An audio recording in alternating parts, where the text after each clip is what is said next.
Hello dear students, thank you for clicking this video. You all are watching Nadwa Learning Institute. Nadwa Learning Institute.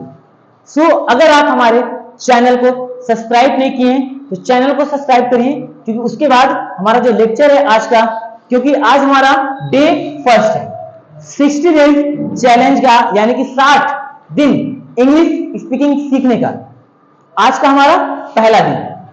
तो उससे पहले, पढ़ने से पहले, video को आगे बढ़ने से पहले आज हमारे चैनल को पहले आप सब्सक्राइब करिए। सब्सक्राइब करने के बाद बेल आइकन को प्रेस करिए। उसके बाद वीडियो को बिना स्किप किए शुरू से लेके लास्ट तक पूरे वीडियो को देखिए। ठीक, तो चलिए देखते हैं day first. Day first means पहला दिन। 60 दिन का चैलेंज है ना, क्लियर है ना। इसके पहले का वीडियो अपलोड है, आप वहां देखिएगा। उसमें आपको बताया गया कि इंग्लिश स्पीकिंग केवल 60 डेज चैलेंज के साथ आपको सिखाया जाएगा, वो भी कहां पर, नदवा लर्निंग इंस्टीट्यूट प्लेटफॉर्म के ऊपर, जो कि यूट्यूब पे है, आप वहीं देख रहे हैं। ठीक, तो डे फर्स्ट आपको बताया गया था बेसिक, एडवांस और मास्टर। तो सबसे पहले हम बेसिक के बारे में पढ़ेंगे, फिर एडवांस के बारे में पढ़ेंगे, फिर मास्टर के बारे में पढ़ेंगे। तो वो हमें उसको डिवाइड कर लेंगे, कौन सा किसमें जाएगा, कौन सा क्लास कब चलना चाहिए, कौन सा क्लास कब तक चलना चाहिए, कौन सा क्लास कब खत्म होना चाहिए, कितना दिन वो क्लास चलना चाहिए। तो ठीक, तो सबसे पहले हम लोग ध्यान देंगे बेसिक। बेसिक मीन्स आप समझते होंगे कि बेसिक होता क्या है। बेसिक मीन्स बिल्कुल, हमने आपको बताया था बिल्कुल फ्रॉम जीरो टू हीरो, यानी कि बिल्कुल जो जीरो ये होता है, जीरो की सहायता से आगे ये जाकर बन जाता है 100, यानी कि यहां से लेके यहां तक पहुंचने का पूरा सफर आप हमारे चैनल पर देखेंगे। ठीक, तो फ्रॉम जीरो टू हीरो। चलिए बेसिक, आज हम बेसिक को ध्यान देंगे ना। बेसिक में क्या क्या चीजें आती हैं, सबसे ज्यादा जरूरी क्या होता है जो हमें बिल्कुल जानना चाहिए अंग्रेजी बोलने में सबसे ज्यादा। तो सबसे पहले हम लोग सेंटेंस और लेटर के बारे में देखते हैं। सेंटेंस, लेटर, ठीक, वर्ड। सबसे ज्यादा जरूरी है ये 3 चीज को देखना। क्या क्या चीजें हैं, लेटर, सेंटेंस और वर्ड। तीनों की हिंदी क्या होती है, अक्षर, वाक्य, और ये क्या होता है, शब्द। ये होता है ना, अक्षर, वाक्य, और ये होता है शब्द। तो सबसे पहले हमें देखना होगा लेटर। लेटर होता क्या है, लेटर क्या होता है, लेटर को कहां से हम लोग खोज के लेके आते हैं, लेटर कहां मिलता है। जैसे ये कोई पूछ देता है 1 2 3 की गिनती कहां से आती है, वो हमें संख्या वाले में से मिलती है। तो यहां हमने बोला आपको कि लेटर क्या होता है, सबसे पहले इसको हमको देखना होगा। तो आप लोग बचपन में ही पढ़े होंगे, केजी में भी पढ़ाया जाता है कि ABCDEFG जो कुछ भी होता है, ये सब कुछ क्या होता है, हमारा लेटर होता है, जिसको हम लोग पूरा A to Z पढ़ते हैं, वो हमारा क्या होता है, अल्फाबेट होता है ना। तो अब ये पूरा एक साथ जब पढ़ते हैं ना, A से लेके Z, तो वो हमारा बन जाता है अल्फाबेट। लेकिन केवल हमने पढ़ा A, तो ये अल्फाबेट है, पढ़ा C, ये अल्फाबेट है, पढ़ा E, ये अल्फाबेट है ना। ये अल्फाबेट हमारा नहीं, ये हमारा क्या है, केवल एक लेटर है जो अकेले होता है, वो एक केवल लेटर होता है। अब अगर इसी लेटर को पूरे के पूरे 26 A to Z पूरा लिख दिया जाए, अब कोई कह देगा कि ये क्या है, तो वो कहते हैं हम लोग ग्रुप ऑफ लेटर्स, यानी कि अक्षरों का समूह, जिसे हम लोग क्या कहते हैं, अल्फाबेट। ठीक, तो ए से लेके जेड तक जब लिखा रहता है तो वो होता है अक्षरों का समूह। अब केवल अगर ए लिखा है तो वो क्या होगा, अक्षर, सी लिखा है अक्षर, ई लिखा है अक्षर, यानी कि कोई भी सिंगल लिखा होगा तो वो हो जाता है अक्षर। और जब ये पूरा ए से लेके जेड तक लिखा रहेगा उसे हम लोग कहते हैं अक्षरों का समूह। तो वो हमें क्या कहते हैं, उसे अल्फाबेट। तो अब आपको ये भी बताया गया होगा कि कॉन्सोनेंट और वॉवेल क्या क्या होता है ना, वो इसी के अंदर ना आता है, अल्फाबेट के अंदर। तो बताइए कॉन्सोनेंट और वॉवेल क्या होता है, जानते हैं? ठीक है, चलिए देखते हैं। एक होता है वॉवेल और एक होता है कॉन्सोनेंट। ठीक, तो अब अल्फाबेट के अंदर 26 पूरे के पूरे आते हैं। तो 26 में से कुछ ये होता है कि कुछ वॉवेल होते हैं और कुछ कॉन्सोनेंट होते हैं। तो कौन कौन सा वॉवेल होता है, कौन कौन सा कॉन्सोनेंट होता है, अगर आप जानते हैं तो इसको जरूर कमेंट करिएगा कि वॉवेल कितने होते हैं और कॉन्सोनेंट कितने होते हैं। आप अगर कमेंट कर लिए तो हम आगे बढ़े। कमेंट करें जल्दी सभी लोग फास्ट। वॉवेल कितने होते हैं और कौन कौन सा होता है, कॉन्सोनेंट कितने होते हैं, कौन कौन सा होता है। Fast comment, fast everyone.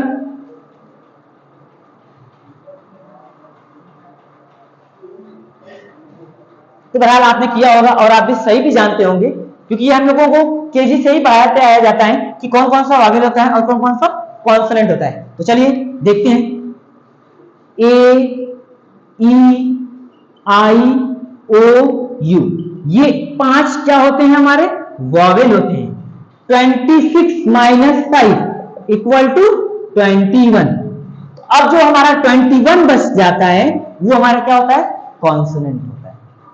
ऐसा समझ में, यानी कि ए यहां पर है तो बी सी डी, ई यहां आ गया, एफ जो कुछ भी होता है, यानी कि 21 हमारा क्या होता है, कॉन्सोनेंट होता है। हमें ये बताना होता है ए, ई, आई, ओ, यू को छोड़ के जितना कुछ भी बचता है अक्षर में वो सब का सब क्या होता है, कॉन्सोनेंट होता है। ठीक, क्लियर हुआ? आपने कमेंट किया है ना, तो चेक करिएगा कि आपने सही किया था या फिर गलत किया था, क्या किया था। ठीक, तो ये हमारा होता है अक्षर।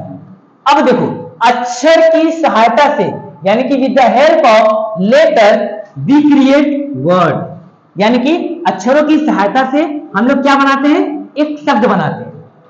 कैसे बनेगा शब्द, चलिए आइए देखते हैं।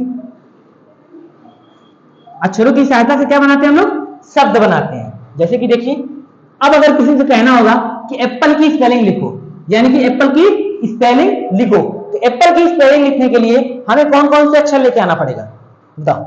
26 अक्षर होते हैं ना पूरे टोटल, तो ए लाना होगा, पी लाना होगा, पी को डबल लिखना होगा, एल लिखना होगा और ई लिखना होगा। तो ये हमारा क्या बन जाएगा, एक शब्द बन जाएगा, यानी कि वर्ड।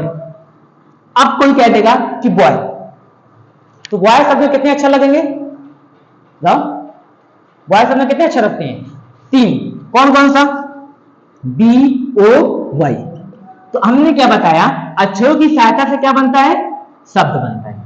तो ये हमारा क्या हो गया, एक शब्द बन गया, यानी कि वर्ड। अगर केवल बी लिखा रहता तो बी हमारा शब्द नहीं है, बी हमारा क्या है, इधर आएगा तो क्या बनेगा, लेटर। लेटर की सहायता से क्या बनता है, वर्ड। ठीक, तो बी हमारा केवल एक अक्षर है। अब इसको अगर हमको शब्द बनाना होता है तो उसके अंदर कुछ और अक्षर को जोड़ा जाता है, कुछ और अक्षर को जोड़ा जाता है। जैसे कि इसमें क्या क्या जोड़ दिए, ओ जोड़ दिए और वाई जोड़ दिए, तो ये हमारा क्या बन गया, बॉय। बॉय मतलब क्या होता है, लड़का। तो ऐसा मान लें, अक्षरों के समूह से, अक्षरों की सहायता से जो कुछ भी होता है उसकी मतलब क्या बताते हैं, शब्द बनाते हैं। क्लियर? शब्द का निर्माण कैसे करते हैं, अक्षरों की सहायता से। शब्द बन गया ना। अब हमारा अगला क्या होता है, सेंटेंस। सेंटेंस का निर्माण कैसे की जाती है, शब्दों के समूह से क्या बनता है, वाक्य बनता है। अब जैसे कि कहना होगा, वह लड़का है, क्या है, वह लड़का है, इसकी इंग्लिश क्या होगी, वह लड़का है।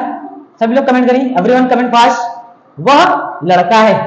फिर हम बताते हैं कि ये सेंटेंस है कि लेटर है कि शब्द है कि क्या चीज है, वह लड़का है। एवरीवन कमेंट फास्ट, हो गया। चलिए, वह लड़का है यानी कि he is boy, he is boy. अब देखो इसके अंदर कितने शब्द हैं, एक वाक्य है ना, वाक्य है कि नहीं है अब पता चलेगा। देखो, ही इज बॉय, एक शब्द ये है, एक शब्द ये है और एक शब्द ये। शब्दों के समूह को क्या कहते हैं, वाक्य कहते हैं।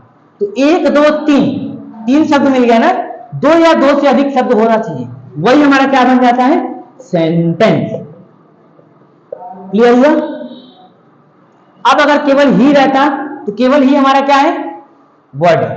केवल एच होता तो एच हमारा केवल क्या है, लेटर है।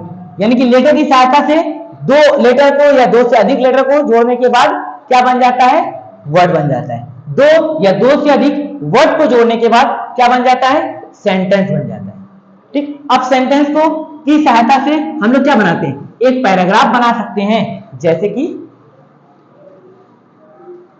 अगर आपको पैराग्राफ बनाना होगा तो आप बोलोगे माई नेम इज अपना नाम, ठीक।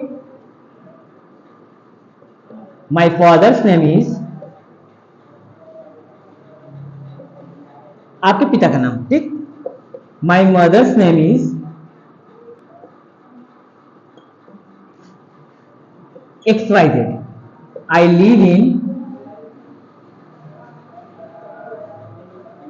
XYZ, ठीक। तो अब बताओ यहां पर कितने सेंटेंस दिए गए हैं। एक सेंटेंस है माई नेम इज XYZ, दूसरा है my father's name is XYZ, दो हो गया। My mother's name is XYZ, तीन हो गया। आई लिव इन XYZ, चार हो गया। तो यहां चार वाक्य दिया है, यानी कि चार सेंटेंस दिया है। तो सेंटेंस की सहायता से किसका निर्माण की जाती है? एक पैराग्राफ का। लिखने के टाइम क्या बनेगा? ये पैराग्राफ बनेगा। लेकिन अगर आप बोलते हैं तो बोलने के टाइम वो क्या बनता है? लैंग्वेज। क्या बनता है? लैंग्वेज। तो लैंग्वेज अलग अलग होता है, हिंदी होता है, उर्दू होता है, इंग्लिश होता है, मराठी होता है, कोई भी लैंग्वेज है। जैसा आप बोलेंगे वैसा वो होता है। अगर हम बोल देंगे my name is XYZ, my father's name is XYZ, my mother's name is XYZ, I live in XYZ, ठीक। अब हमारा बोला ना हमने इसको, तो ये हमारा बोलने का तरीका क्या है? इंग्लिश है। तो ये हमारा इंग्लिश लैंग्वेज हो गया। इसी को हिंदी में बताते तो हिंदी लैंग्वेज है। अगर इसी को हमने लिख दिया कॉपी में तो ये हमारा क्या बन जाता है? पैराग्राफ बन जाता है। तो लैंग्वेज और पैराग्राफ किसकी मदद से बनाई जाती है? सेंटेंस की मदद से बनाई जाती है। सेंटेंस किसकी मदद से बनाई जाती है? वर्ड की मदद से बनाई जाती है। वर्ड किसकी मदद से बनाई जाती है? लेटर की मदद से बनाई जाती है। लेटर कहां मिलता है? अल्फाबेट। क्यों? क्योंकि अल्फाबेट के अंदर 26 के 26 पूरे होते हैं, यही है ना। तो अब बताओ इसके अंदर आपको क्या नहीं आता है? लेटर कहां होता है? अल्फाबेट में होता है। अल्फाबेट को दो भागों में बांटा गया, एक वॉवेल होता है और एक कॉन्सोनेंट होता है, ये आपको बताया गया अभी, ठीक। अल्फाबेट की लेटर की सहायता से वर्ड बनता है, वर्ड की सहायता से सेंटेंस बनता है, सेंटेंस की सहायता से पैराग्राफ और लैंग्वेज दोनों बनता है। दोनों में अंतर क्या होता है? बोलेंगे तो वो लैंग्वेज बनेगा, लिखेंगे तो क्या बनेगा? पैराग्राफ बनेगा। क्लियर? अब अगर किसी को भी कोई भी डाउट होता है तो प्लीज आप कमेंट करिए और इस वीडियो को जितना हो सके उतना शेयर करिए अपने दोस्तों को, अपने रिश्तेदारों को, जहां हो सके वहां पर इस वीडियो को जितना हो सके उतना शेयर करिए। क्योंकि आज का ये हमारा पहला लेक्चर था, डे फर्स्ट। अभी भी हमारे पास 59 डेज रिमेन बचे हैं, ठीक। तो अब धीरे धीरे करके हम सारा वीडियो देखेंगे। तो please share this video, like this video and comment on my YouTube channel.